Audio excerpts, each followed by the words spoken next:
Hey, what's going on, everybody? It's episode number 56 of the Audible Farm Podcast, and this episode is brought to you by Couchtown Coffee. Couchtown Coffee is roasted right here in Iowa, and it's available to be shipped to your door.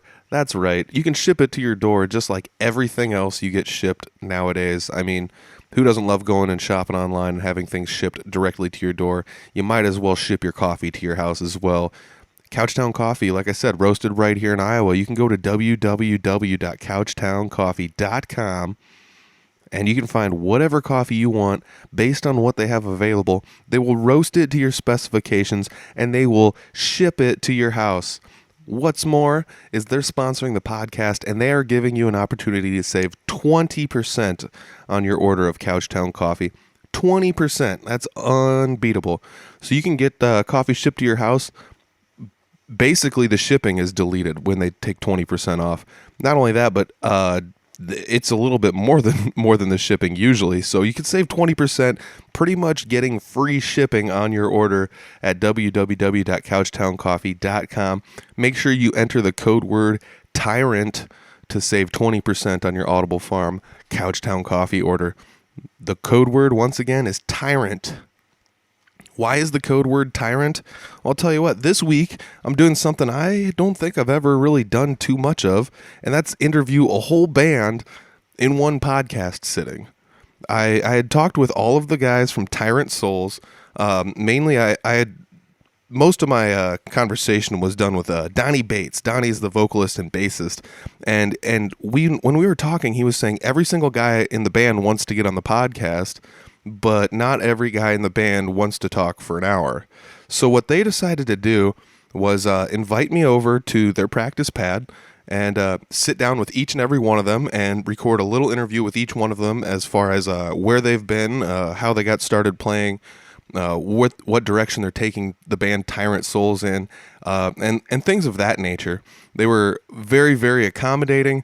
They've got a show coming up later this month with Texas Hippie Coalition. That's going to be an amazing show. We talk about that in the upcoming podcast. We talk about everybody in the band, what their roles are in the band, where they were before the band, where they see the band going, and so much more. This podcast is very good. Like I said, the guys from Tyrant Souls, the hospitality was amazing. I cannot believe, I don't know, they just treated me so well while I was there, and I really want to say thanks to you guys. Before the podcast starts, I just want to say thanks to all the guys from Tyrant Souls for being as awesome as they were while we were together. So thank you guys very much. I hope you guys all enjoy this episode. It's episode number 56 with the entire band, Tyrant Souls. It's the Audible Farm Podcast with your host, Peter Stockdale.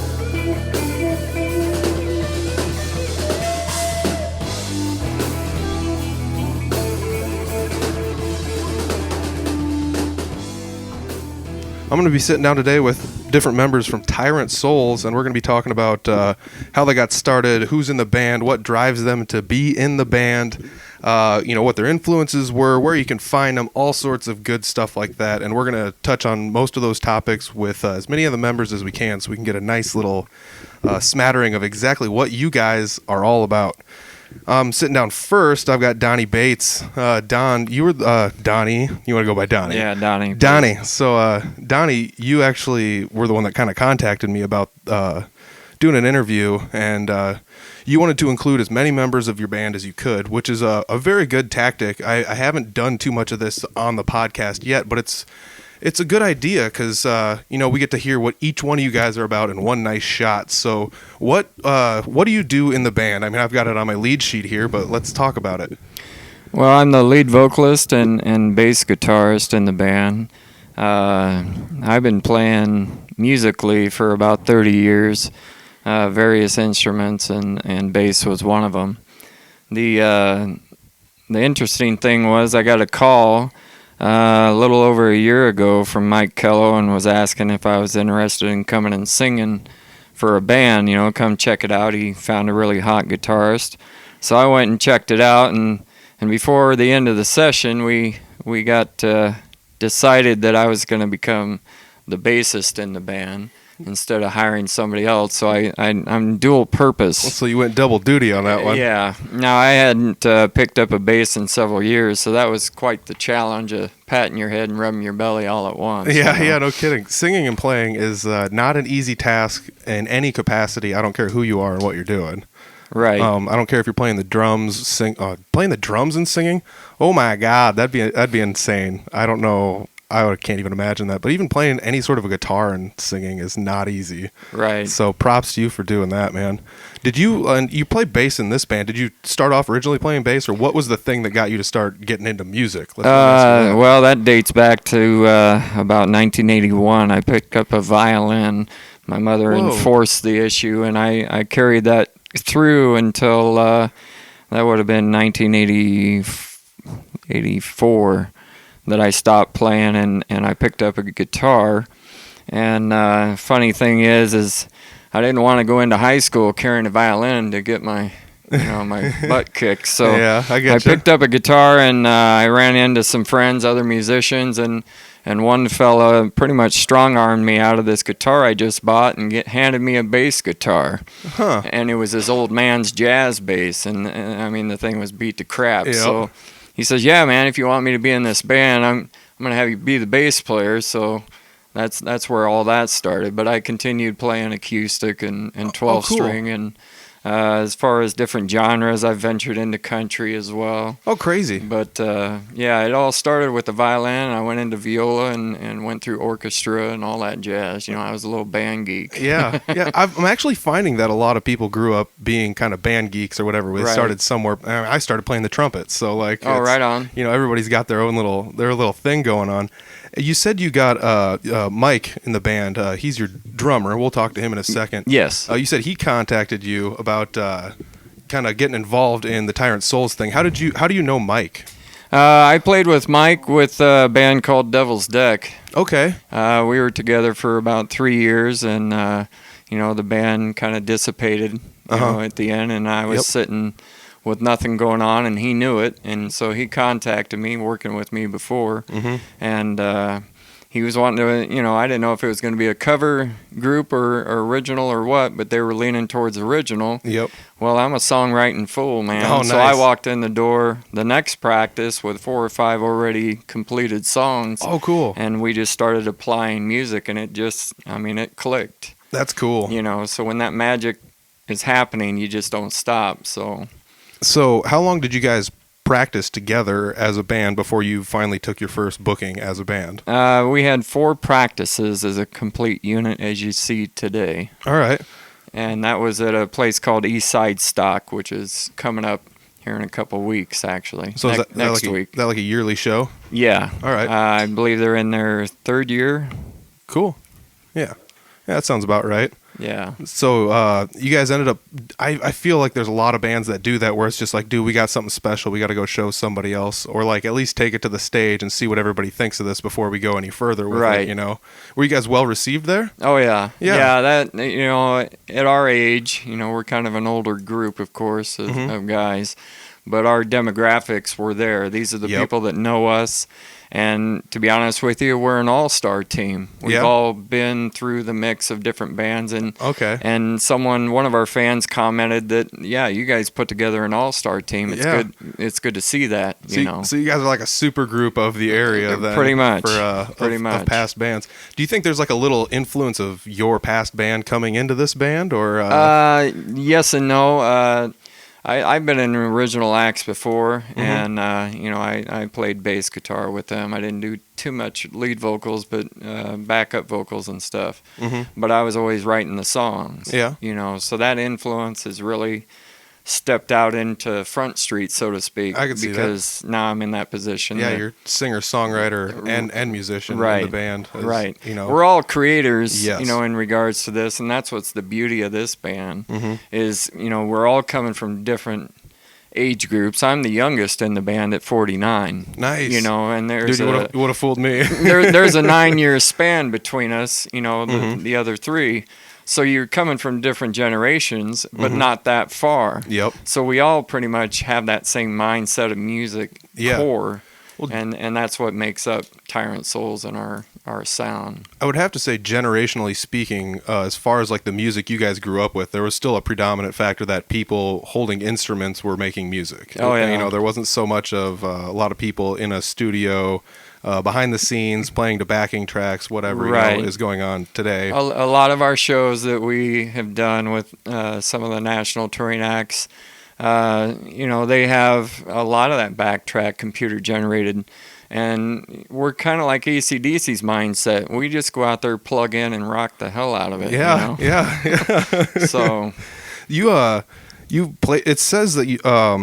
I was looking online. I saw you guys have a pretty awesome show coming up with Texas Hippie Coalition. Yes. That's correct. I saw that right. So yeah. do you want to touch on that a little bit here? Well, our promoter Aaron Wilson with Metro Concerts Live. Oh, cool. He has come out personally and watched one of our shows, and he knew the minute that dropped in his lap who he wanted representing, his promotion company, and we're a perfect fit. Yeah. And he's always constantly trying to fit bands with the touring acts. It does such a good job of it too. It is insane. And I don't care what show you're going to. You're just like, I've seen a lot of bands, and I get to exposure to a lot of bands, but that's one promotion company that, as far as sticking local acts with touring acts, is like the best. Right. Right. Texas Hippie Coalition, one of their top videos has 11 million views and some change. So, they're not just a small time crew. These guys, matter of fact, I just met a gentleman a couple days ago who's out of the Dallas area, and he said they're just out of control in Texas. Yeah, I've heard, man. Like their reach is only getting farther, and I've seen them twice. Right. So it's one of those deals where I've seen a lot of bands live, but I've also not seen a lot of bands live, and I've seen this one, and they're good. They're really good. Like it's pretty mind blowing how their singer's this real big fella that just has he just nails his vocals every time, and I love what he's got going on. Right. So I don't know. They're a real fun band. If you haven't heard of them, check them out. I know a bunch of my buddies up in northern Iowa really love them. So what are you doing on the 26th of October? Well, what day was that? What is it, a Saturday? Yeah, it's a Saturday. I could probably make it to that show. Well, we got a couple tickets for you. All right, man. You got a girl that goes with you? Or yeah, we'll see. We'll see what goes on. We'll hook you up. Maybe I can coerce one into it. Awesome. Yeah. I will definitely keep in touch about that. Saturdays are usually one of my only days off now. So right on. I try to keep everything kind of scheduled apart, and Saturdays are like the only days I'll take bookings, and if I don't have a booking, I'm always looking to go to a show. So right on. Yeah, I would love to check that out. Well, what else we got to talk about here? We're going to talk about you were talking on the lead sheet. We were talking a little bit before the conversation we're having that you got a pretty big support team. If that's not as far as who supports the band and helps you guys with your exposure and doing what you do. Well, yeah. First of all, the ladies behind the scenes, each one of our significant others is probably the number one most important support team. Yes. Because without them, they wouldn't let us come play. Exactly. Yeah, dude, it definitely helps to have somebody at home that is encouraging what you're doing. Yeah, they're very influential and they're very supportive. That's good. In our music and what we're doing. That's good. We have we're not just four guys in a garage, so to speak. We come as an ensemble of people that support and play their part in the role, whether it's through Facebook or YouTube or our website, for instance. We have several people. Sherry Irons with Irons Photography. She's done a lot of our band shoots in regards to promotion. She's one of the number ones in Des Moines. Yeah, I've seen some of your promo pics online. They look good, man. They look really good. She's a rock artist's dream in regards to photography. And this woman I've seen climb on the floor just to get a shot, or climb on a table, or have someone hold her up, or what have you. I mean, she'll go to great lengths to get what she's wanting. That's good. That's good. She's got a vision. Right. Yep. And let's see. Our videographer, Jerry Dunn, a lot of our YouTube videos, he is responsible for. And he's new to our team, but he's going to be continuing and following with us, in the future, doing live video shoots for us as well. Yeah, that's actually like when I started Audible Farm. That was one thing I was kind of aiming to do originally was just like every show I go to, I'm just going to do my best to take a video shot of some other band that may Right. not have somebody like that on their team. So it's really good that you got the support system here to help you, so you don't have to rely on Right. on some random schmuck with a cell phone camera to just. Well, we actually on our Facebook page we have a fan section where you can send, write and link up into our fan Facebook page to where you can upload all our your cool. own videos right into our fan section. That's And awesome. That's the only section we have for that, but it gives our fans an opportunity to kind of be a part of. Yeah. And sometimes, believe it or not, you get some people that get some pretty good shots. Yep. And they're not as poor quality as you might think. So Yeah. any avenue, any direction we can get people involved, that's what we're all about. And that's what it really is all about too, because like if you go see a band and they're awesome and you try and hit them up online and nobody responds in any capacity, it's kind of just like what's what's going on here? Right. I want to tell you guys you're awesome. Where are your shirts at or whatever? And they're just not there. It's kind of weird. Right. So it's cool that you got not only a videographer, but like you let your fans kind of jump in on the art too. Right. That's really And awesome. we've had some contests. We also had Dominic Derringer is one of our promoters. Yep. And we initially got in touch with him, and then of course he went to great lengths to help us in the digital, marketing field. Yep. And he had sent some material to Canberra, Australia. To I'm trying to think of the radio station, 89.3. All right. I think it was, but anyway, they played our single that he sent, which was "Free Your Mind," and that was on the charts for close to 40 weeks solid. Jeez, that's sweet. That's in Australia. I touched base with Dominic. He says, "Oh no, it's in their rotation. That's they're crazy. still playing." That's awesome. So now what they have done is they have an XM channel, and then of course we're in that rotation. Oh, sweet. So yeah, it's you guys pretty can be cool. heard on XM. That's what I've been told. That is sweet. That's super Yeah. cool. That's got to be like a really good feeling. I mean, Oh yeah. just getting stuff on the internet, you feel pretty kingish, but like getting on XM is insane because that goes around the world broadcasted. It's not something you got to hunt down because everybody Right. just turns on XM and listens to it while they drive anyways. We stepped into the idealism of merchandise and how to promote and market, and one of the tools that we are using currently is our webpage, which is www.tyrantsouls.com. Nice. And going there, you can go through our merchandise that's that we currently are running, which we're getting ready to upgrade. But you also can see biography about the band a little bit, and it's pretty cool the way it lays out. And then upcoming events, we try to keep that as current as possible. Yeah. But our web designer, Casey Ryan, is responsible for that. And we also have the merchandise support team, which is Adam Hansen at Fat Boy Treasures. And he is a wonderful man. He'll let you come into his shop and sit down, and all four of us have done this and walked into his shop and designed, whether it was an EP release, image or a new shirt idea or, what have you. And I mean, he's the nuts and bolts that make that entire website happen. So does he do like a digital media, or does he like print your shirts, or like he does all the printing. The way our sales is working is everything we put in imagery gets put into a digital image online before anything hard copy gets sold. So we're getting a preliminary marketing on people's hits on what shirts and what buys and so forth before we bring those to a show, so we can kind of do the hit and miss on what's going to work and what's going to not before we make an actual, purchase for sale. Dude, that is so smart. I just this week got shirts for the Audible Farm podcast. I haven't even announced it yet to anyone other than Facebook. So if you're listening and you only listen, this is the announcement. I got shirts. But like I went in dryly and was just like, I don't know how many I need. Do I need 5? Do I need 10? Who's going to buy what? What color Right. do I need to get? Like sizes? I don't know. So I just bought a small listing of shirts and was like, well, just start with this for now. And you guys took the guesswork out of it by doing a little bit of research. He's ideal because he kind of goes. He's been doing this business a long time, and he goes with the market of season. Okay, So we're stepping into the hoodies and the heavier, and then in the spring we'll go to the tanks again with a different.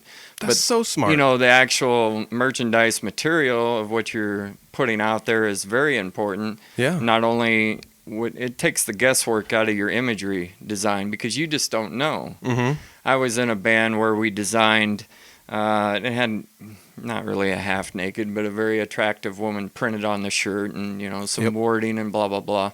And that, we spent a lot of money on this and it did not hit. Yep.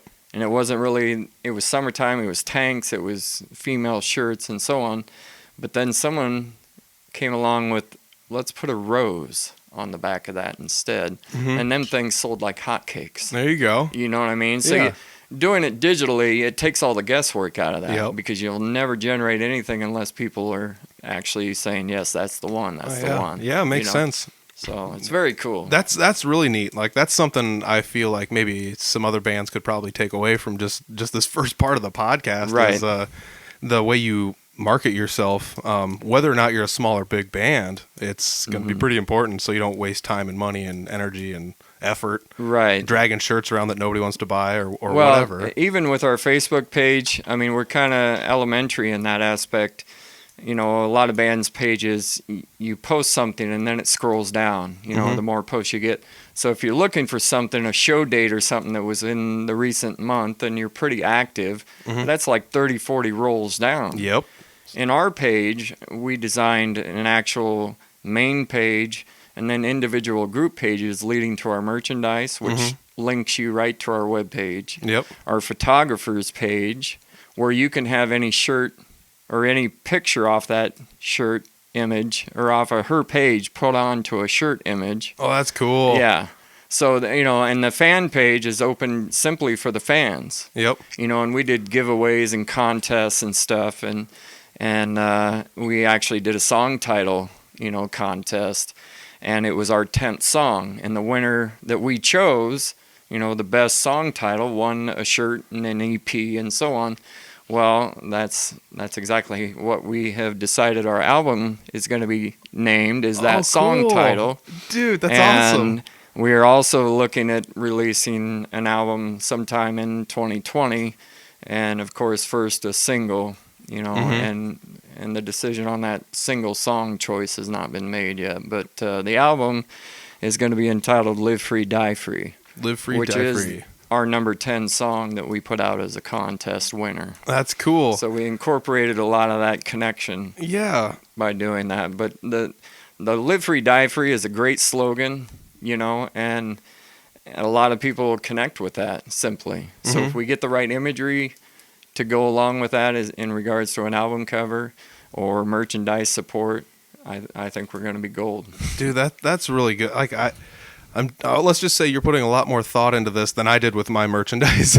Right. I just had one logo, let's slap it on a shirt, see what happens. But dude, that's really cool. I mean, how did you find yourself with the ability to do this or think about it this deeply? Is one of you guys head of marketing at some company somewhere, or I'm a very open-minded and I don't know how you want to put it, but I'm a thinker. Okay. And I'm very well motivated in the marketing and sales business. All right. That's not what I do as a day job. Oh, cool. By any means. All right. But this is my passion. Yeah. I love music and I love what we're doing, and these are the tools that I have to offer, and bingo. And that's what we go with. Bring them to the table. Right. That's something else that I think a lot of bands might short sale, is the ability for somebody in a band to help them with more than just slapping the bass and singing the songs. Right. Everybody has these set of skills they can bring to the table, and one of them definitely has to be the marketing, organizing, thinking, driving force. And it's not like everybody else in the band isn't pushing the best they can, but sometimes it does help to have I don't know, in my bands, our bassist is the sound tech guy, and right. so everybody's got their little niche where they pick out what's going on that You know, one person knows more people than everybody else, you know, so one person is like the networking guy, you know, and I've been the guy stuffing everything online for, you know, the punk band I'm in. So everybody's got their little thing that they find, and Right. it feels like you're taking this, you know, very seriously. Oh yeah, yeah. That's one of my strong points. And honestly, in the musicianship in the band, I'm probably the weakest link as a bassist. Yeah. I'm not as up to par as a lot of bassists out there that I recognize as true bassists. Yeah. You know, but I'm competitive. Mm-hmm. But I'm average at best, and I accept that. You know, as a musician, and vocally, I just have a unique sound. I don't think I'm some kind of phenomenal singer by any means. Sometimes being unique is what it takes. But the connection with our music style and what we've produced, it's a nice blend. Mm-hmm. You know.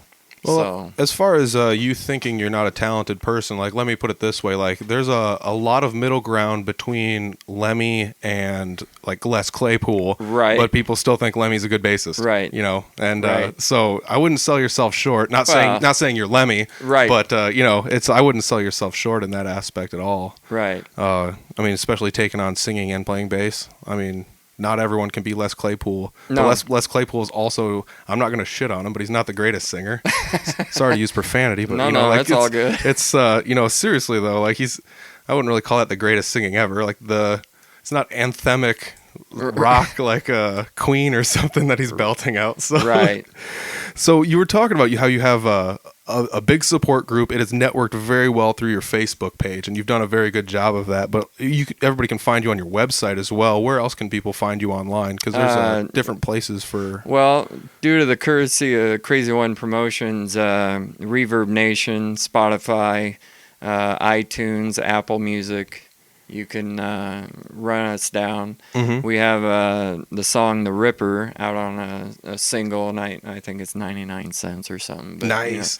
So you people know. can go to, like, iTunes and type in Tyrant Souls. Poof, Right, there you and go. that single is actually off our EP, Uh-huh. and that was the first 5 songs that this band, generated. Uh-huh. So we were immediately getting out into the market scene by creating that EP, and now, Yeah, there it is. and that'll be for you. Oh, well, thank you guys. Appreciate it. We, we're sitting well beyond a freshman album as far as material, Mhm. and we are continually moving forward. Mhm. So getting into the studio this winter and completing that, whether it falls into summer or maybe even the spring. In a recording aspect, it's a lot of bands do this and they'll promote their album and they'll say it's going to be released in April of 2020. Yep. And they'll delay that because when they walked in the studio, they hadn't even written one song. Yeah, I mean, Right. that does happen. But that concept has been just conceptual, Yep. and that's what we're following as well. But we have spent the last year creating all the music that Yep, we're applying. exactly. So now it's just getting down to the engineering process and completing that and mixed and mastered and out the door. Yep. And packaging it and moving forward. So So you guys have plans for an album coming up. You're more than prepared to get it yes. laid down and get it out there. So you've got an album coming out in 2020. Is that what you're? Yes. All right. What else for future direction do you think you're gonna take this band in, as far as you personally? Like, what kind of things do you have? Well, we're trying not to put any kind of limitations on us by any means. We look towards any opportunity. And we'll bring that into the band setting. Everything we do is decided in a 4-party democratic vote. That's smart. Yep. Yep. And there's no true one leader over another. We all hold that that same title. Yeah. And we respectfully, if one is unable to do a show, then that's the way it is. And vice versa. Yep. Yeah. That's really smart, because I mean, it's tough to be in a band demographic and, like, the dynamic everybody has from spending so much time with each other. It's difficult. It really is. You have to take time out of your free time during your day when you're not working a day job. I mean, you already don't spend enough time with your family, so then you got to Right. spend time with other people.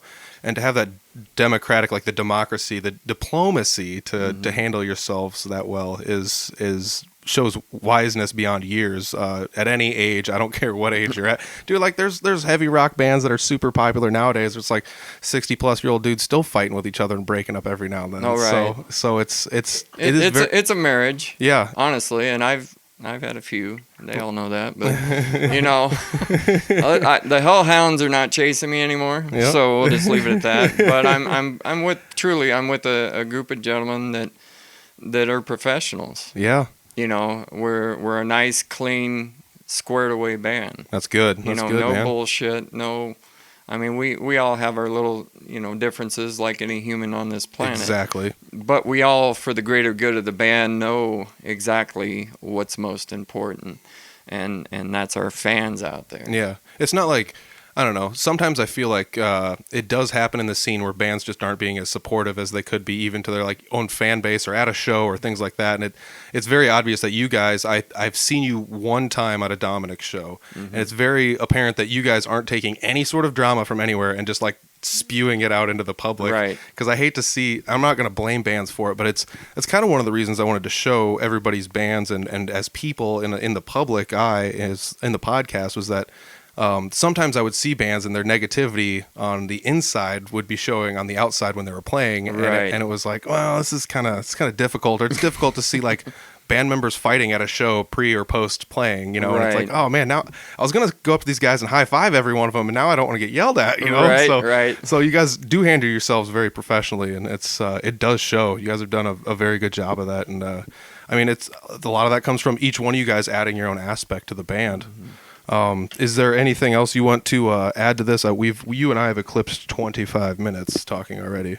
No, I think that pretty much covers everything I wanted to generate out there. We have 3 of the other members of Tyrant Souls that would love to sit in my place and talk with you. Yeah, let's bring them in. I've been talking with Donnie Bates. You're the vocalist and bassist for Tyrant Souls. Thank you very much. Yeah, thank you, man. Appreciate it. Mm-hmm. Okay, we switched seats around here. Chinese fire drill. Wait, it's 2019. Can I say that? Shit, I don't know. All right, we might have to edit that out. We're sitting down now with Kirk Winders. Is it Winders? Winders. Winders. All right. Winders, but it's kind of spelled. Is it spelled like? Is that how you spell Well, Winders? I've been called Winders and had people tell me it's Winders. My family has pronounced it Winders. All right. Since I was a kid. So it's Kirk Winders, but you are winding strings on the guitars for Tyrant Souls. Yes. All right. You would be the lead guitarist, right? That is correct. All right. What kind of got you into this band, or what exactly started all of this for you? Actually, I was at a show with some friends of mine, and actually he's a drummer in another band I'm in, and we're sitting at this show, and I meet them there, and next to them is another friend of mine, Mike Kellow, sitting there, and I get talking to Mike about music, and I knew he had just parted from a band he was in, and asked him what he was up to, and he said, I'm playing some original music, and he said, what are you doing on Wednesday nights? And I said, well, not much. You want to come over and try out? And I said, well, you know what? I'll come over and just check it out and see what it's all about. I said, really, I'm not a lead guitar player. I like to refer myself as a guitar player. Yep. Rather than a lead player. But I went over, and I'd never met Brett before. I knew Mike, and I knew Donnie. And when I walked in, I was shocked to see Donnie there as the bass player, because I know him as a singer. Uh-huh. And they had, I think 3 songs that they were working on. Mm-hmm. And I just sat down and started playing lead riffs to it, and it just kind of started flowing. And the thing about this band, we get together and play, and it seems like it just comes out. It flows. It's natural. Yeah. And that's something that's kind of special to me. I played music. I've been playing since I was 10. Oh, wow. And I started my first band at 14. Nice. I've been playing for a lot of years. What was your first band's name? We were called Side Street, and I got to tell you, Danny Halterman plays in a band I'm in, the John C. Band, and he is the drummer today in that band, and I played in him in Side Street. When I was 14, and he was 15 or 16. I think he's 2 years older than me. That's cool. Yeah. That's really awesome. And still playing with him today. like I told Mike, I said I play in the John C. band, but I'm always willing to play music because music's in my soul. I mean, I play music for myself. Basically, people talk about getting paid money for playing music. I get paid when the crowd reacts to my performance. Yeah. And that's, I mean, money doesn't buy that. And Yeah. that's where I'm at. I play music because it makes me feel good. Mm-hmm. And that's kind of what I said to Mike when we started.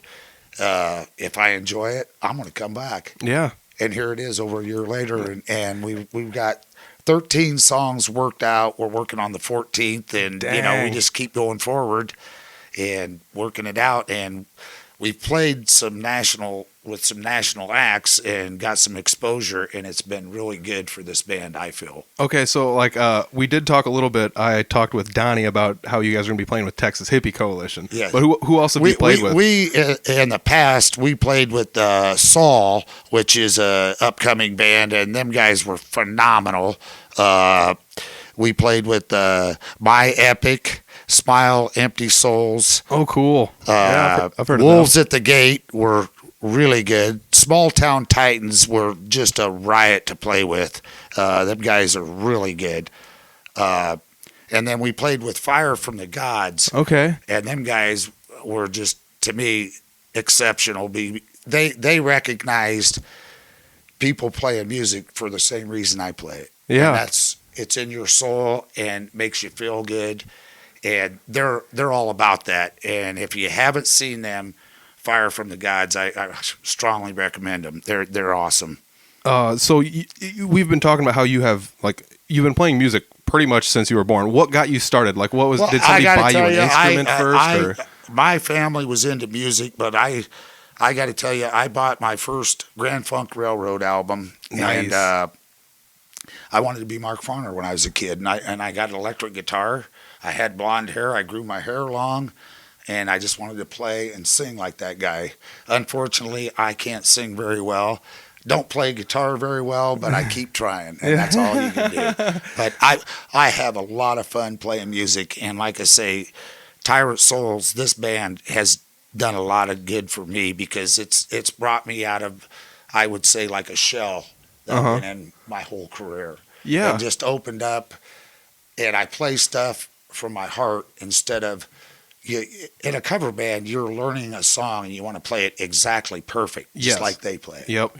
And in this band here, it's from the heart. You're playing natural, and it's a totally different atmosphere, ball game for me. I just really enjoy it. That's probably one of my favorite parts about playing in an original band versus a cover band would be the fact that like you can see everybody's personalities kind of coming out in the instruments they're playing. Exactly. Some bands do.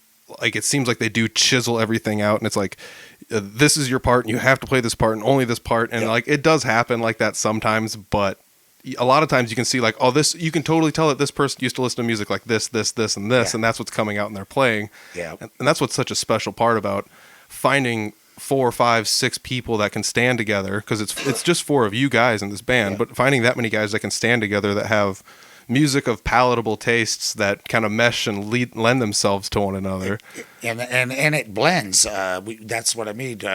My style of playing opposed to Mike's style or Brett or Donnie's style. We come together and we kind of bring our styles together and make a new style is what I like to say. Yeah.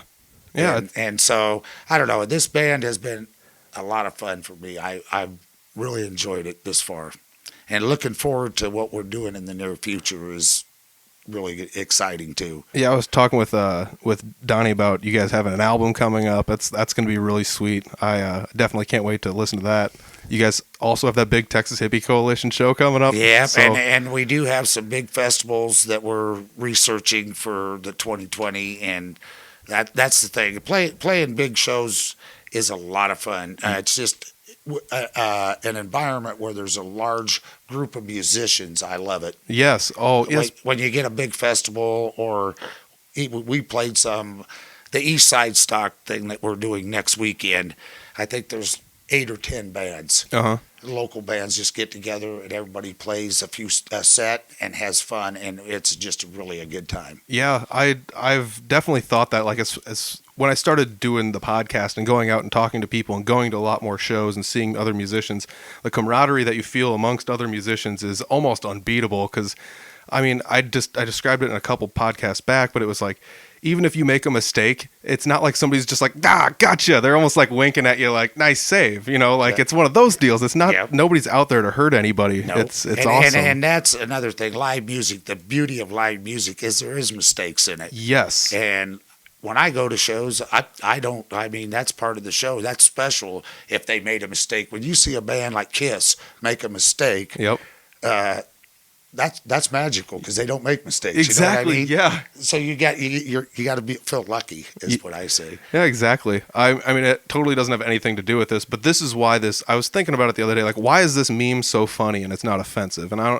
don't know how much time you guys spend online, but somebody had posted a picture of like, whatever, somebody smiling, just like giving the thumbs up, and it was like, here's a picture of me getting done with my solo, realizing I only nailed three notes of the whole thing. Yeah. You know, it's just some guy smiling through it, and it's like, why is that funny? Because it's really not that funny, but it's funny as a musician because you're like, that can happen. Yeah. That could happen. So, and when it does, you just gotta smile through it and go with it, you know, and just laugh it off. Because I'll tell you what, if every time I made a mistake, I just stopped in my tracks and halted, my life would have stopped a long time ago, you know? Yeah, you can't, in a live performance, no matter what, keep playing. Yep. No matter what you do, keep playing. That's what I say. And have fun. Like you said, a lot of bands go out there with anger.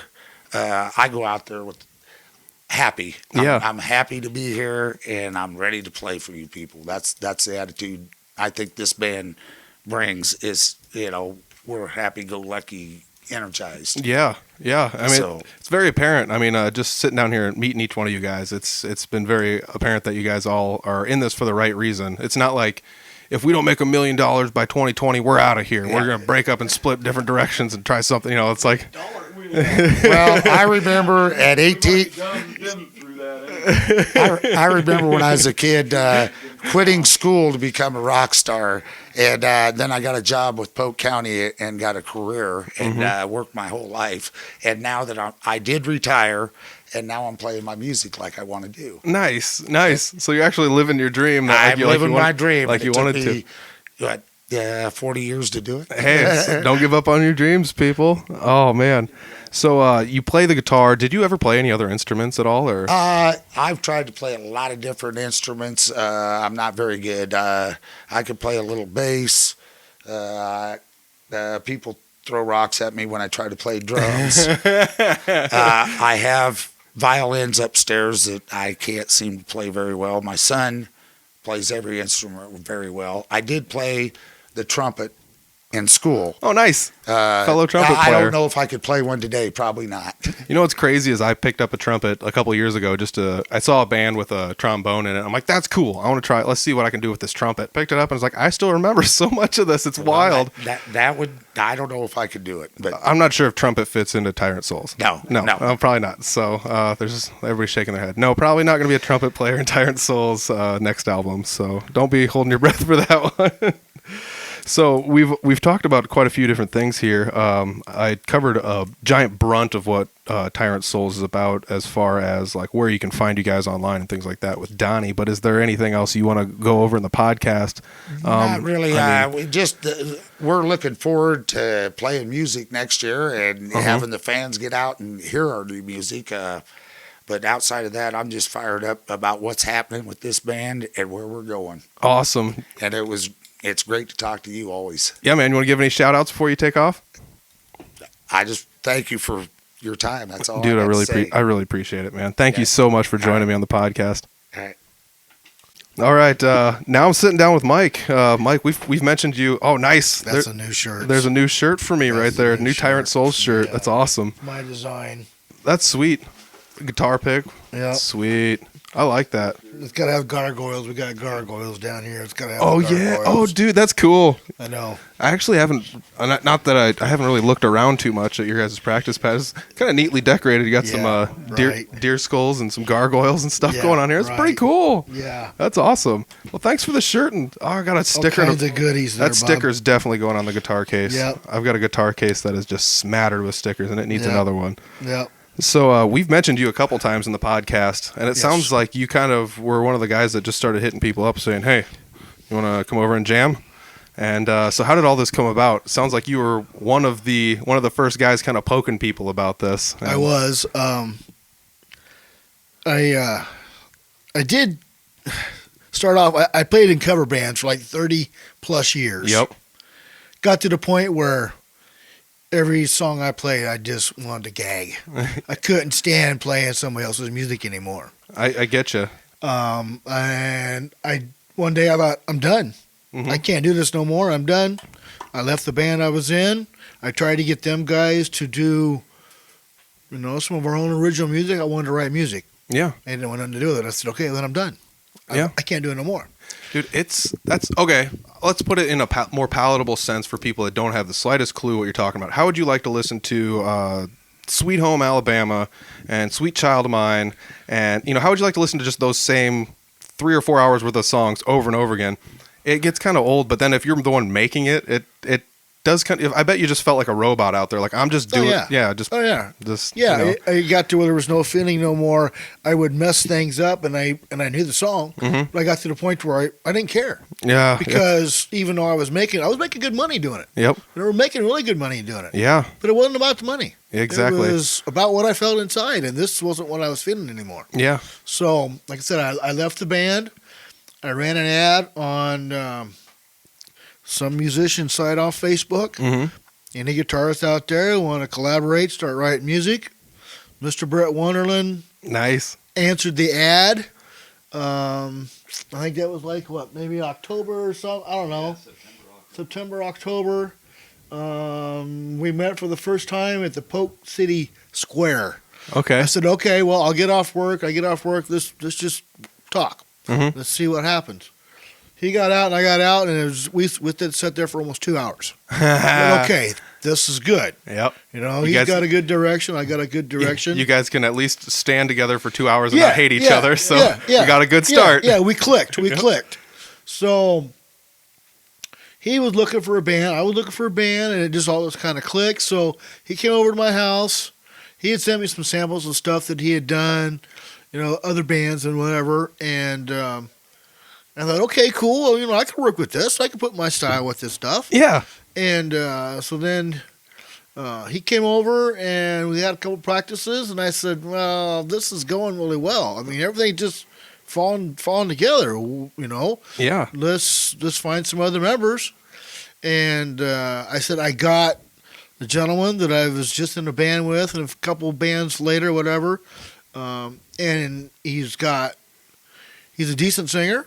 He's got songs written, Mm-hmm. and I think he would fit in good. Yeah. And that was Donnie Bates. Nice. Yeah. Donnie came over, and all three of us just kind of clicked. Like, okay, this was working out well. Yep. Donnie came over, and the first night we had 2 songs the night? First night, maybe. Yeah. I mean, it wasn't perfect. Yeah. But they was our own stuff. Yep. His guitar riffs, my drum line, and Donnie's vocals just kind of all fit together. Yep. I That's thought, awesome. well, this is just too cool, man. Yep. And then Donnie says, I said, well, we need to look for a bass player. I said, we need to look for a bass player. And Donnie said, well, I've played bass in bands. I said, do you? I pulled a bass off the shelf. Here you go, buddy. You're the bass player. Yeah, problem solved. Yeah. Problem solved. It's been decided. Problem solved. And then, like I said, we was at, what was it, Kirk? Warrant. It was Warrant and Great White at Knoxville concert. Cool. Yeah, and I seen Kirk down there, and like I said, I've known Kirk for a good number of years. And Yeah. dude, you want to play lead guitar? Come over and sit in, and he came over, and it just all kind of just meshed together. I mean, it all just felt right. Yeah. Mm-hmm. Everything, every guitar riff that he come up with, he had a backing for it. You know, and it just kind of everything just feels perfect. Yeah. We didn't set out for a certain sound. Yep. We didn't set out to, put backing tracks. We didn't do any of that. We thought, he plays the guitar riff. Hey, let's build a song off of that. Yeah. Another song done. Yep. It comes easy. Yeah. Just boom, boom, boom, like that. It's pretty nice when people aren't negging each other in a band, And yeah. And I mean, it's not that like, okay, I'm not trying to make it sound like every band does that, because every band I'm in is pretty positive too. But there Yeah. are bands that are flash in the pans because people can't get along with whose riff they want to use. And, Right. Yeah. and No. I mean, in all honesty, we're all on this. We all should be on the same battlefield here, We're all- fighting the same battle, right? Exactly. We're just making music, man. It's Yep. what we need to do. It's my drug of choice. I have to make music. Yeah. Or I'm not a good person. So. That explains why, like, when you were in a cover band, you kind of it's just like, this just isn't cutting the mustard anymore, and like you got to I find said. something that piques your passion again, Yeah. because otherwise it's Yeah, I mean, after so many years of cover bands of playing, I just can't do it no more. Yeah. But now, even though now we're playing our own music and we play them same songs every gig, Mhm. it's still it doesn't get old because it's my own music. Yep. Yeah, you know? wrote it. I wrote it. Yep. This is my stuff, man. Yep. Yeah. Let's do changes. That's why we decided to go out and play all of our stuff before we recorded it, because then we can try different things with different songs. And, Yeah. and then okay, now let's record it. Dude, that's like the best part about that stuff. Even if you just play it all in your basement a whole bunch, like, you can't just like be like, I think we got this song down, let's just take it to the studio and call it good. Yeah. If you play it 100 times in your basement, someone might make a mistake, and you're like, that mistake sounded good. Yeah. Let's do that. Like, Yeah. guitarist dropped a pick, and now Yeah. there's no backing guitar track for four Yeah. bars or something. You're like, that actually sounds really cool when Right. you drop one of them out. Yeah. So or even in a live sense, that's where a lot of that kind of stuff. Because I mean, even as far as what I'm doing live, sometimes I'm just like, I'm gonna add a little bit more mustard to this part or whatever, Right. and so sometimes you do that a little bit here and there and test it out and see how it feels. And Yeah.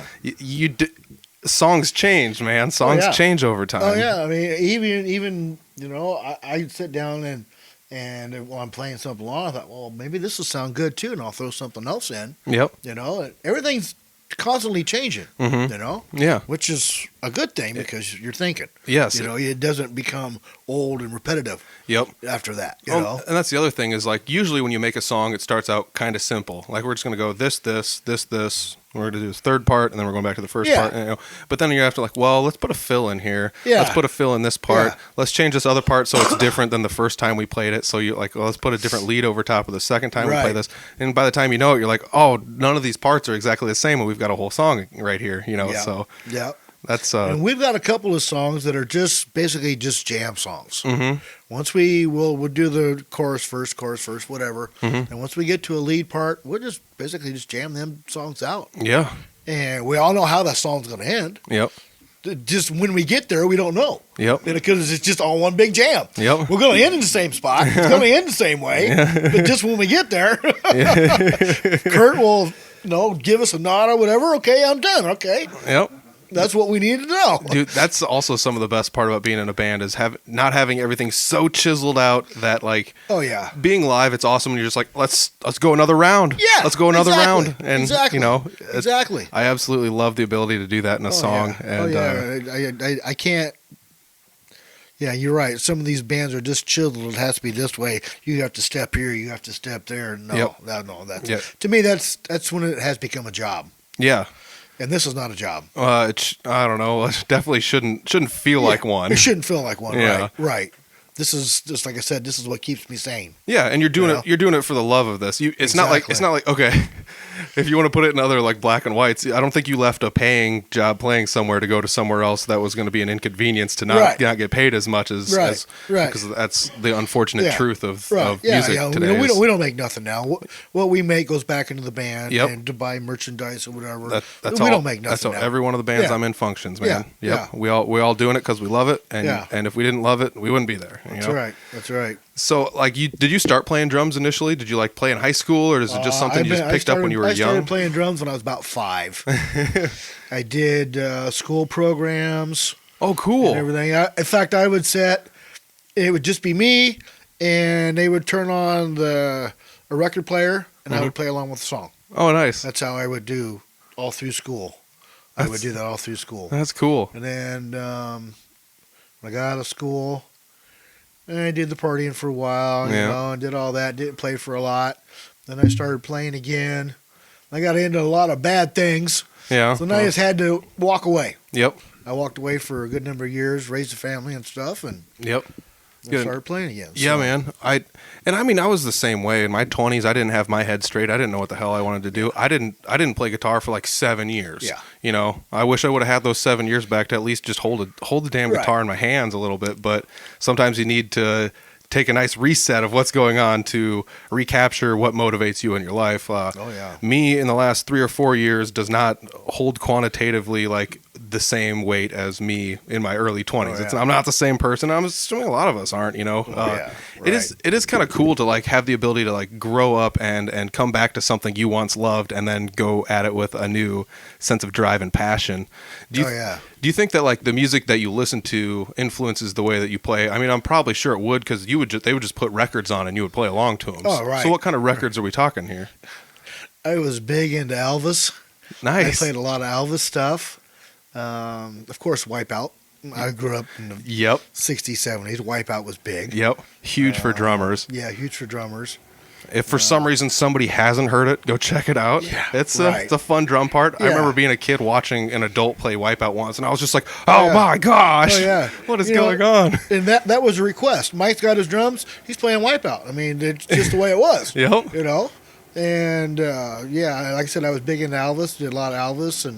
And you know, I used to sit in my basement and put on albums and just play that whole album. Yeah. Thin Lizzy, Kiss. Cool. Anything from that era. you Dude, know? sweet. That's what I did. Dude, Thin Lizzy's one of my favorites, Me dude. too, dude. Absolutely. Me too. Me too. It's been like the last 4 or 5 years, I've just been eating that up like Oh, yeah. nonstop. I love it. Yeah, I know. Oh man. So Same here. So how did you initially know Kirk? You said you had met him before, and Right. when you asked him to join the, how did you run into him like in the music scene somewhere before, or like did you grow up together? Or No, we didn't.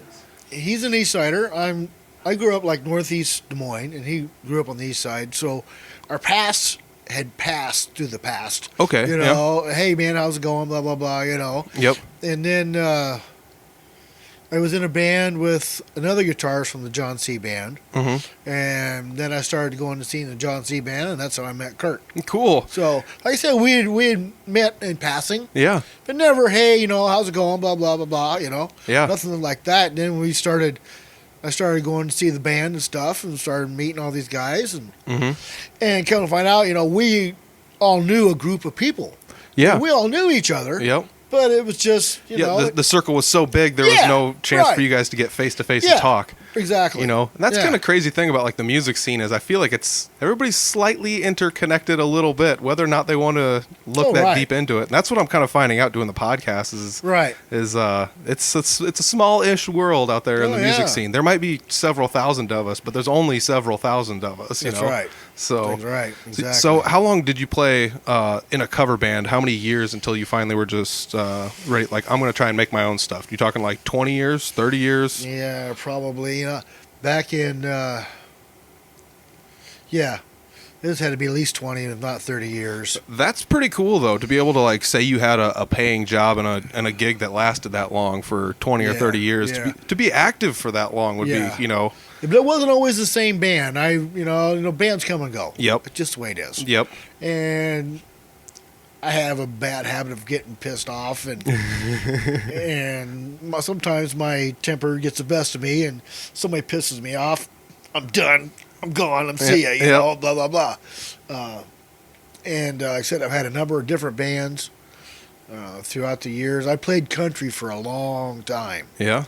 and it paid the bills. I was playing 4 nights a week. Yeah. Oh gosh. Yeah. And can I was imagine. doing that at a 40-hour-a-week job, and that's when Jeez. I was doing some bad stuff. And Yeah. That's back when I had to walk away. But Yeah. Yeah. That makes yeah, sense. I mean, so I was playing, 4 or 5 nights a week, making $100 a night, plus working 40 hours a week. And Busy man though. yeah, I was busy. Yeah. I played a lot. Yeah. And like I said, then I walked away, and then I got back into it. And I actually met up with a gentleman. The band was called Rose. Okay. Roze. Okay. There's a gentleman by the name of Randy Van Hosen. I'd met him. And we had actually only lived like 3 blocks away. Oh wow. He had ran an ad looking for a drummer. 3 blocks away. And he was 3 blocks away. And I met him, and I ended up joining Rose. We would hop in my van. I had a van. We would take the van out on Friday. We wouldn't come back till Sunday. We was gone all weekend. We played Friday, Saturday, and Sunday. Nice. Come back home, go back to work, do it all over again. Mm-hmm. I was actually inducted into the Iowa Rock and Roll Hall of Fame in 2006 with a band called Rose. Nice. Yeah. About a year and a half later, Randy had colon cancer and passed away. Yep. That's sad. That was kind of the end of that. We also had a little side project called AM Radio, Okay. which is all oldies. Nice. We played car shows. We had a great time with that. We did a lot of that stuff. Dude, that'd be cool. Oh, yeah. That'd be awesome. Because them people like that 50s, 60s stuff. I was, You know? not to sidetrack you, but I was Yeah. literally hanging out with some of my buddies, and they're all between like 30s and 40s, and they were just rocking like 60s songs yeah. and 50s songs. And they're Oh, like, yeah. what's going on in here? I'm Oh, like, yeah. I'm not complaining. This is awesome. Aren't Right. you guys supposed to be listening to like Pantera and stuff? Oh, you yeah. know? No, I mean, like I said, we was eating it up. Playing Good every music, every man. car show in Des Moines we played, you know? Dude, that'd be Then- awesome. then when he Giant took- built-in audience even Oh, yeah. with the car show. Oh, yeah. Oh, yeah. And when he took sick, it just kind of faded away. And I went and I even played the blues for a while, did some blues for a while. And, Yep. and then I started back into playing rock music. And Man, so you've played a little bit of everything. I played then. it. I played it all. That's Yeah. good. Well-rounded. Yeah, that's what I got tired of covers. I just can't do covers no more. Unless we're talking about doing some Black Sabbath covers. Yeah. I can do that. Yeah, but- yeah. I can see that too, where it's like, if we're gonna do a cover, we're gonna do a cover I want to do, as opposed Yeah. to just doing one that everybody wants to hear. Yeah, you right. know. So that totally makes sense. Yeah. When we were getting everything organized for the podcast and stuff, I had to borrow a couple mic stands from you guys, and I noticed one of these came from back near the drum set. Do you Yeah. do some singing? I do some backups. Nice. Yeah. Cool. That's about it as far as it's going. It's about all you need to hear of me is in the background. Trust me. Did you do any singing in the past in your cover bands I and did a things like lot that? of I did a lot of the oldie stuff. Nice. Yeah, I did a lot of the oldie stuff. Lion Sleeps Tonight, all that old stuff like that. I used to sing Tommy James and the Shondells, and I used to do that shit, but I won't. Dude, even playing the simpler drum beats and singing would be difficult. Now, we were talking about that a little bit earlier today, but just playing drums and singing would be. I would consider that something. I would consider it impossible because I can't even play the drums at all. I Right. play the drums as good as you play the drums. People throw rocks at me. Oh, I'm over here gesturing at Kirk here because he had made a comment about how good he is at drums. I think him and I were probably cut from the same cloth on that Right, one. no doubt. So, where do you see like the band going as far as what you've got to add to the band? I mean, everybody's probably gonna have the same general-ish answer, but Oh yeah. just I would like to retire and just do this. it'd be nice, wouldn't Someday. it? Yeah, It'd be nice. Yeah, I mean, my kids have grown. I'm ready to just pack up and go. So if it happens, it happens. yeah. You know? That's really cool. Like the fact that you guys got something on the Australian radio now, it's on XM. Yeah. Like that's insane. Yeah. Like that's really cool. Send me a plane ticket. I've never flown before, but I'd do it. Yeah. Dude, how sweet would it be if someone was just like, hey, you guys want to play a couple shows out here? Yeah. And like, even if it was just enough to cover travel and stuff, I'd be like, yeah, I'm in. Oh, yeah. I'm doing it. Oh, yeah. Let's do it. Oh, I'm Right. boss. I'm taking 2 weeks off. See ya. Like, Yeah, right. that would be super awesome. Oh, I know. Yeah, I would like to see that happen. It may not. You never Yeah. know. Yeah. You roll the dice when you're a musician. Yeah. You don't know. Well, that's You what know? it comes back down to. What you said initially was you got to have the passion to want to do this, Oh, yeah. and if you don't Right. have that, I mean, everyone's pretty good about ducking out when their passion dies off, you know, Yeah. and that's why bands have this thing. Because some Yeah. people come in and think like, I'm going to be under the lights. There's going to be thousands of people every single night. Yeah. You know, it's when we're practicing, it's just going to be chicks everywhere. You Yeah, know, and it's like right. it's not like that. You Yeah, know, no. it's not even close to like that. Yeah, How no, much time do you spend alone before you guys even get together to play? You know, like Yeah, that's the right. stuff too. Or like, Yeah. how long do you have to drive to a show? You know, those are the things that people don't think about yeah. that when Yeah. they first initially set out Yeah. to do this. And then driving to the show ain't nothing. It's a drive home. Yeah, I've always, Fighting to stay awake. dude, you you know? are right. Yeah, But I'll tell you what, doing this over playing, you know, because when you play the cover band, sometimes you leave home 2 or 3 o'clock in the afternoon, and you don't get home till 6 o'clock the next morning. yeah. Because I mean, they expect you to close bars down Oh, and play yeah. for 4+ hours Yeah. in cover bands. So yeah, and then you play this. We play for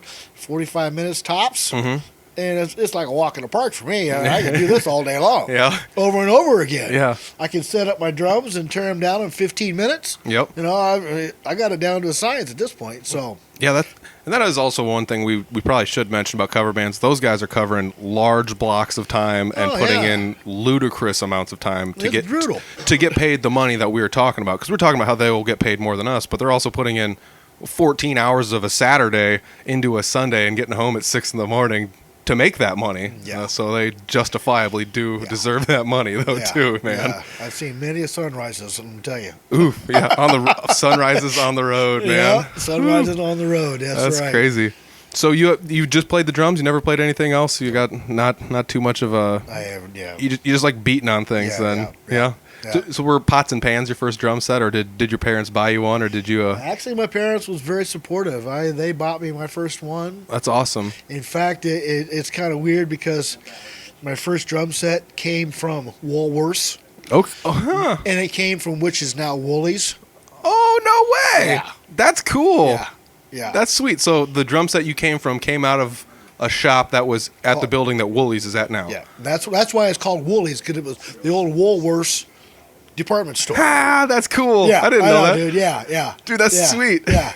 Yeah. So you could go into Woolies and be like, my parents bought a drum set here. Yeah, exactly. Yeah. That is I've actually sweet. got pictures of it somewhere. It was a little red drum kit, and I've got pictures of it somewhere. Dude, that's super cool. Yeah. Oh man. Yeah. You heard it here first on Audible Yeah. Farm. That's a cool story. Yeah. I didn't know that. Yeah. Let alone I didn't know you could buy a drum set from Woolworths. You know? Back then, you could buy anything at Woolworths, man. You know, so It was like one of those old Sears and Roebuck catalogs kind of right. deals. You know, they had Exactly. everything in there. exactly. Dude, Yeah. that's really cool.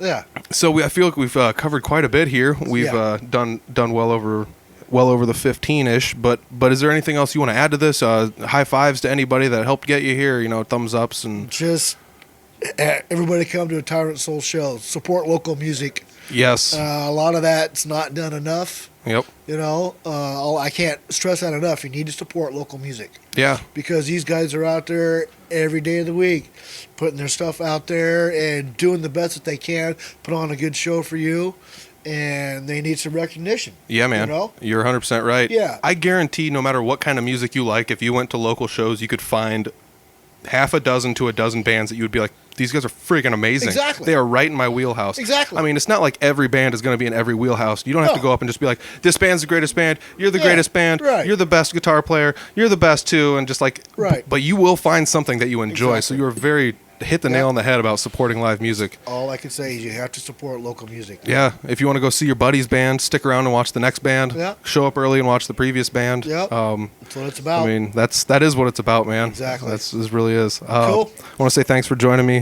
Mike Kellow, man. I really appreciate it. Thanks, Thanks. brother. Appreciate it. Absolutely.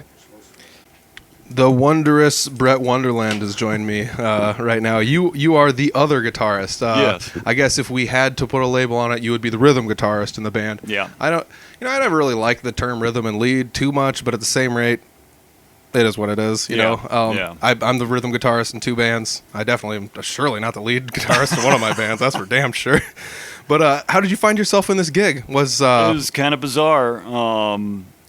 Mike put an ad in one of the local things on Facebook or whatever it was, and Yeah. I just saw it and I thought, oh, that's what the hell, you know. I'd been in bands for years, and then when the last band I was in broke up, we had my son and basically raised my kid and all that, and then it was like, okay, I've got all these guitars and equipment that's been sitting around for 20 years. Uh-huh. To do something with it. Yeah. So it was just symbiotic, weird scenario that Mike put that up, and I think I was the first guy that called him.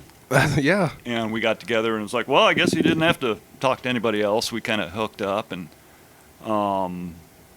it took a while to get back up to speed, but it was a blast. I mean, it was cool the way the connection happened. Yeah. When he put the ad out, did he like list like I like these kind of bands or looking for someone? I don't kinda, rightly remember. That's one of my failings, is my memory's crap. but Mine's not. I look at all the stuff I've had to write down today. Exactly, Man. if I My don't memory's write it not the down. greatest either. So I don't remember what it was, but just something intrigued me about it, and I gave him a call, and we talked for like 45 minutes before we ever met, you know, like Mike went into. But no, it was an interesting. The chemistry just seemed to click, yeah. and then we went from there.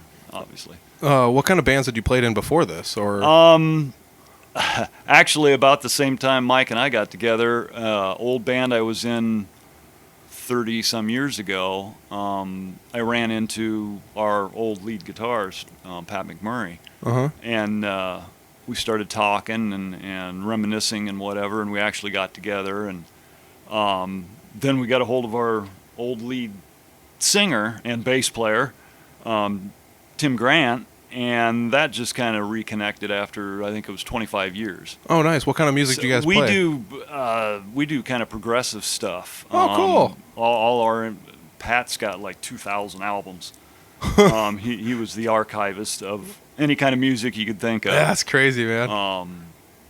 But yeah, we do all kinds of weird progressive type stuff. We'll do stuff with. I'm not a terribly good keyboardist, but I just, I'll do a keyboard fill for this thing. We do a lot of just straight recording and stuff like that. Yeah, so you're pretty. I don't know if we'll ever go out and actually play live, but it's just we sit around and bullshit more than anything else. Yeah, it's fun. Dude, sometimes it's nice just to have that outlet with somebody to sit down and play, even if it's never gonna make it to a stage and stuff like that. Yeah. So you were like one of the first people to answer the call that Mike had online and said, "Hey, let's get together and play some music." Yeah. And what were some of the first things you came over here and realized when you guys? Because he said you guys had just like met up and realized like, oh, we at least have some stuff in common here. Like, what were some of the first things you had in common? Did you talk about music? Or like, I like these bands or those bands? Yeah, exactly. Yeah, we kind of listed off, the genres that we liked and that hooked up pretty good. And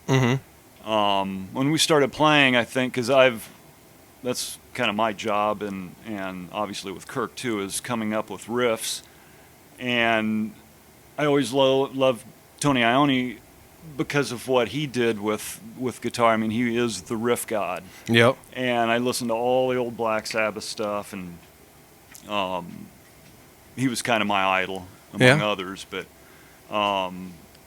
when Mike and I got together that first night, I just started playing riffs and stuff like that, and we were hooking into the rhythm and the beat and stuff like that. And it was like, no, this is working. You know, if you're a musician, you know when something's working or it's not. Yep.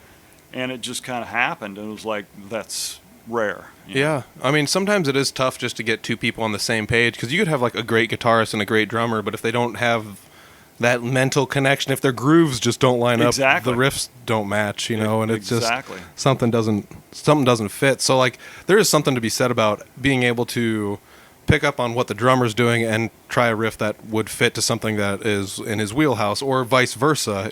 Have the drummer be like, "Oh, that's a cool riff. Does this go with it?" Or then change it up. Does this go with it better? To have those abilities to do that. And as far as playing like heavier music, like you guys play, because I would definitely call you heavier music than just generic music. I don't know if heavy metal. I don't know exactly what you would even call your guys' style. It's such a tough way to genreize exactly what you guys have going on, but it's heavy rock and roll metal stuff. So I always thought it would be harder to jam that out than a lot of other styles of music. Like how did you like break that barrier, or was that ever a barrier for you that you had to get over? Well, not because I'm left-handed, and the guy in road film, Patrick, he is left-handed, but he plays right-handed.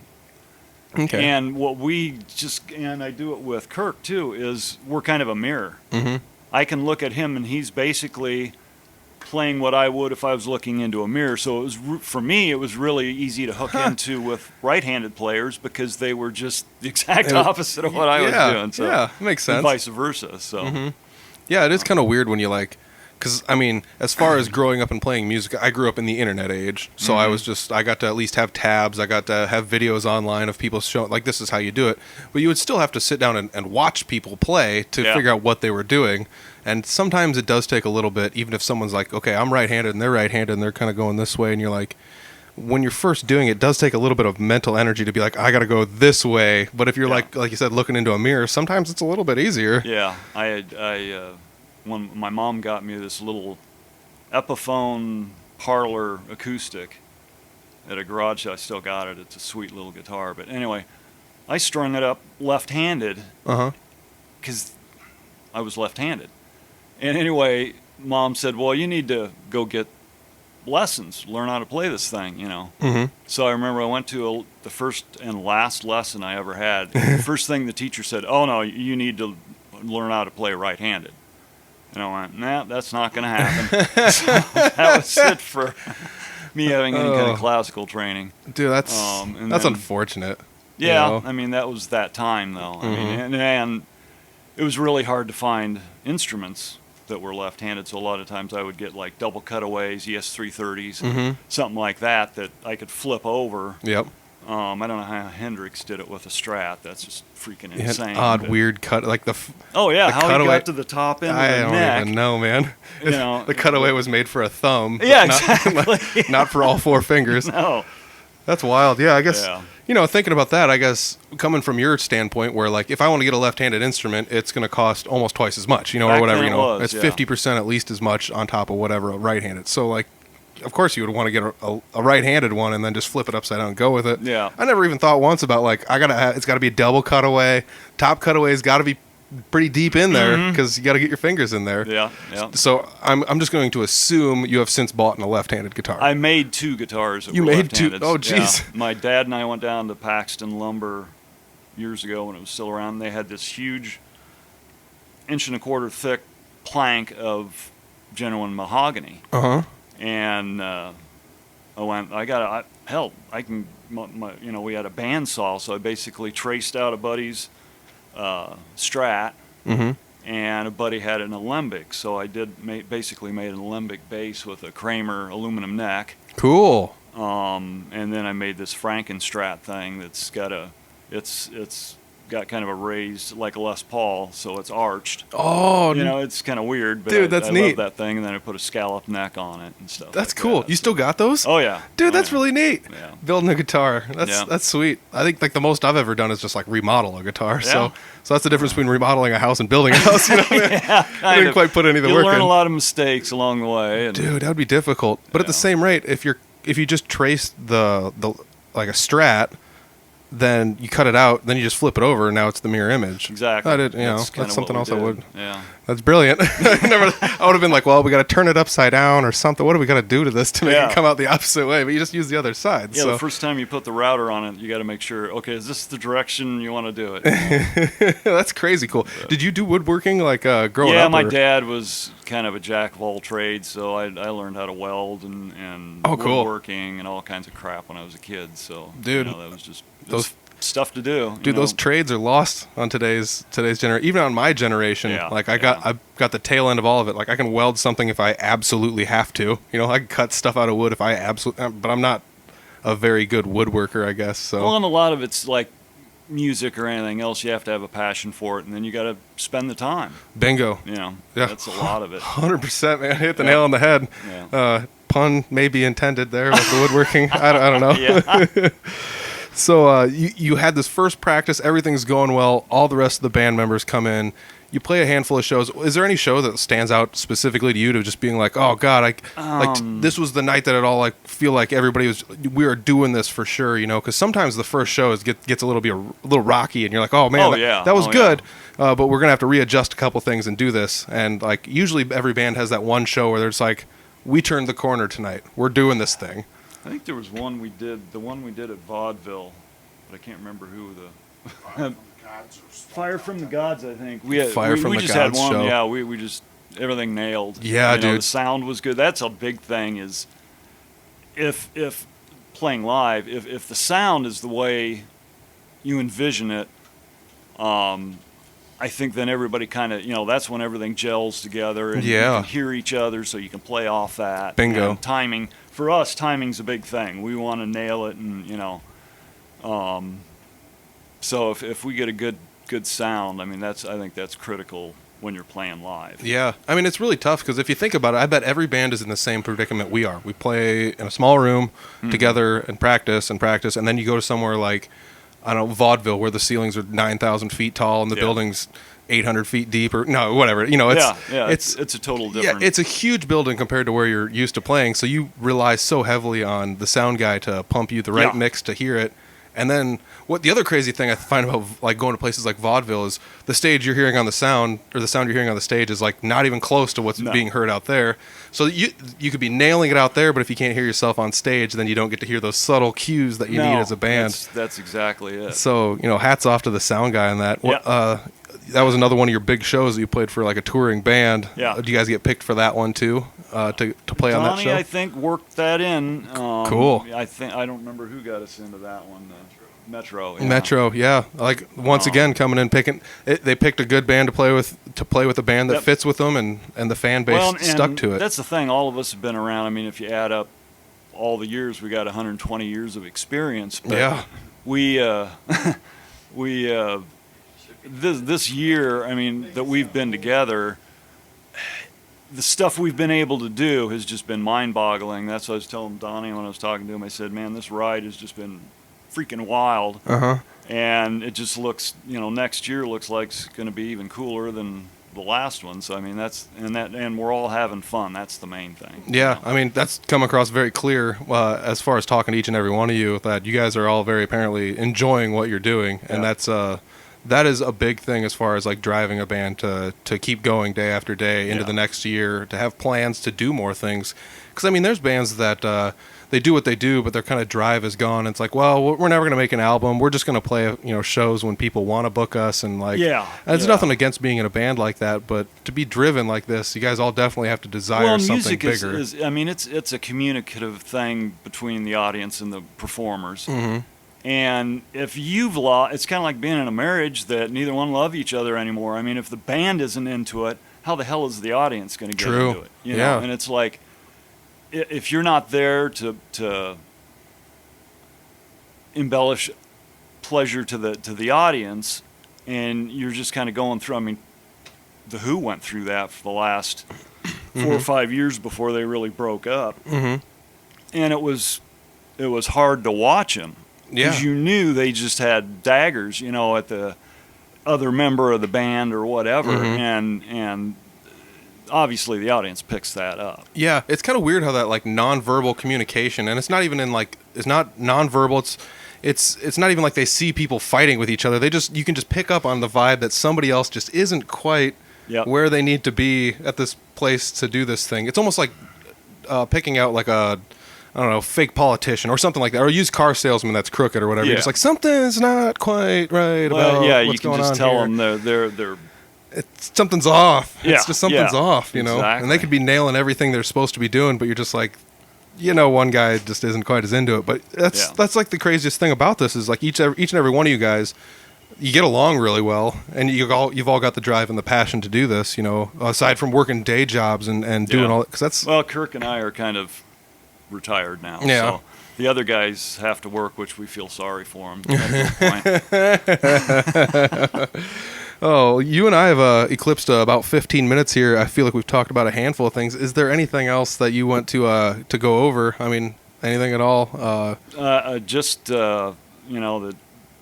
hopefully, we'll keep progressing and everybody will dig it. And I'm glad we're all together and everything's working as well as it has up to this point. So yeah, I mean, it sounds like your guys' 2020 is already pretty planned out. So I got a album gonna be coming out. Yep, because you've already written all the stuff. Yep. So that's cool, man. That's really good. It's good to have these plans and to have a drive and have something for the future instead of just being stagnant and just taking things as they come. Yeah. Which there's nothing wrong with that if that's what you want to do with the band. But you guys definitely, obviously, have the drive to do something. Yep. So that's really cool. I want to say thanks again for joining me. I've had Brett Wonderland sit down with me the last 15 minutes. So thanks a lot, Brett. I really appreciate it. Thank you very much, man. Take care. Absolutely. There it is. The first time I've ever interviewed a whole band in one small little podcast segment. I'm intrigued to see what you guys thought about it. I like to sit down one-on-one with people and talk to them about what they've got going on. And you know what? I kind of like the tactic these guys took here. They wanted to try something new that I'm not used to doing, and I obliged it. And I think it went pretty well. It was good to sit down and talk with a whole handful of different people all in one shot, put them all in one podcast. Everybody's from the band Tyrant Souls, and those guys are a driven group of guys. They're all very nice. They all get along with each other really well. They're very professional. Boy, I tell you what, that's one of the things that I don't. It's not that I don't see in the public eye very much, but they are all handle themselves very well. They're very honest people. They're very nice guys. They couldn't have been any nicer to me. And I want to say thank you very much to every single person in Tyrant Souls, whether it be Donnie Bates, the vocalist and bassist, and then second up we had Kirk Winders. Kirk Winders is the guitarist in Tyrant Souls. We call him the lead guitarist in Tyrant Souls. Yeah, definitely leads. I mean, the lead and rhythm thing, I've always kind of not enjoyed the title of those, but at the same rate, lead guitarist is Kirk Winders. Then we had the drummer, Mike Kellow. Mike came on and we talked about a lot of awesome things with Mike. And then last but not least was Brett Wonderland, the rhythm guitarist. I want to say thanks to each and every one of you personally for cutting some time out of your day to meet me. It's always the hardest thing to do when recording podcasts face-to-face is finding a time for everybody to get together and be able to meet up and do this kind of stuff. So thank you guys, each and every one of you. I really, really appreciate it. If you guys definitely like their stuff, check out all their links down below. I've got links to a handful of their different things where you can find their music, the Facebook page, where you can find some of their merch. They've got new merch out, guys. New merch coming out, as well as that awesome show with Texas Hippie Coalition. I'll tell you what, maybe I'll even put a link to that down below, and we'll share that with everybody so you can go to that show. I know I will be there, because that's going to be a great show, so you might want to check that one out. Let me see if I can find the date on that for everybody. The date on that is going to be the 26th, October 26th, and that is going to be hosted by Metro Concerts Live at Lefty's in Des Moines. So go check that show out. It's going to be stacked. It's going to be a great show. I've seen Texas Hippie Coalition before. They always deliver, and it's going to be fun to see some local bands opening up for them, showing them what they got to offer. So make sure you follow all the links down below to figure out where you can go check these guys out live, because they play a decent amount of shows, and justifiably so. They're a good band. While you're cruising the internet, go to www.audiblefarm.com. A little something here. I'm working on a new website. I've been working on it for a while. It's not going to be too much different, but I've just been kind of organizing some things together, trying to get some sort of a new website going to help people understand what's going on out there in Audible Farmland and where they can find all the Audible Farm goodies. One thing I haven't really shared too much with people is you can go online on Facebook and find a post for Audible Farm t-shirts. That's right, Audible Farm t-shirts. Mentioned it in the podcast here a little bit, but the t-shirts, you can go to facebook.com. There's a post there. There's one on Instagram. There's one on Twitter. Pretty much a post on all the social medias. But there's t-shirts for sale. They're $15 each. I will ship one to you for $20. You end up coming out a little bit ahead on that one because the shipping is usually more than $5. So if you guys want, I will ship a shirt to you. Otherwise, I will meet up with you at a show sometime, or if you are somewhere near the same town I am, I will do my best to meet up with you and hook you up with an Audible Farm t-shirt. That's like the first piece of merch we've sold. We did sell some stickers when we first launched Audible Farm, but found it a little bit easier to just give the stickers away. So here's your chance to give back to the Audible Farm podcast. Buy an Audible Farm shirt. They are so soft. Corrosive screen printing in Des Moines. Let's see here. Corrosive screen printing in Des Moines. There they are on Facebook. Love them. They did a great job. They gave me an estimation as to how much it would cost. They gave me an estimation as to how long it would take. It came in slightly under budget, and it came in like a week before they estimated it to be done. So they did an amazing job. Softest shirts ever. I mean, the screen printing looks amazing. They look great after they're washed. We had many debates over the color schemes we were going to use, and what we came up with worked out really well. So if you want to see the Audible Farm podcast shirts, go to Audible Farm on Facebook. Check it out. While you're at it, you can go to Corrosive Screen Printing. They're right out of Des Moines, Iowa, and they'll make you t-shirts. They're going to be great t-shirts. They'll work with you on cost, design, how soft you want the shirts to be, exactly what you want made. They're really good. So hats off to Corrosive Screen Printing. Thank you very much for the t-shirts. If you want to get your hands on one, go to Audible Farm on Facebook. Find the post on our Facebook page. It should be pinned right to the top. Otherwise, send an email to audiblefarm@gmail.com and we can work all the details out, whether or not you want to meet up with me or ship it or whatever else. I do accept PayPal, so that's how we're going to do that. Now that you got the t-shirts and stickers noted, make sure you check out our sponsor down below, Couchtown Coffee. They got a promo code this week, Tyrant. That'll save you 20% on your order of Couchtown Coffee. We also, down below, have a new little partners section. The partners section is people that we're partnering up with that have the same kind of a general outlook on what's going on out there that we do. And what we're trying to do is just kind of spread awareness. So we've got the Iowa Podcast Network down below. There will also be a link for the Fort Dodge Fine Arts Association, who we recently joined forces with to help get the word out about art and things of that nature in northern Iowa. They've been around for a long time doing all of the actual hard work, so I want to give a big tip of the cap to them for joining forces with us. If you want to partner up with the Audible Farm, if you want to partner up with the Audible Farm podcast, just hit us up, audiblefarm@gmail.com. We can work something out. I'll put a little logo on our website or put you down below, because all I'm really looking to do is to help out everybody the best way they can to get as much recognition for all of the music and art and everything that's going on out there. And if I can't cover everything, I'm doing a once a week podcast, and I'm having a hard time covering every single thing I can. So what I need from everybody else is, if you want to partner up with me, just let me know, and we can swap our little logos on each other's websites and maybe put some links out and talk about each other's stuff here and there. Like I said, anything for the love of music. I'm just trying to let everybody know what's going on, because I can't cover the entire state all at once. I know for a fact there's a couple radio stations that do shows somewhat like this, and I would love to get in touch with those guys and kind of start pointing fingers at each other and say, if you're in northern Iowa, check this out. If you're in eastern Iowa, check this out. If you're in southwestern Iowa, check this out. If you're around the Des Moines area, check out this. So that way we can have a nice little network of all of these music and art related things going on.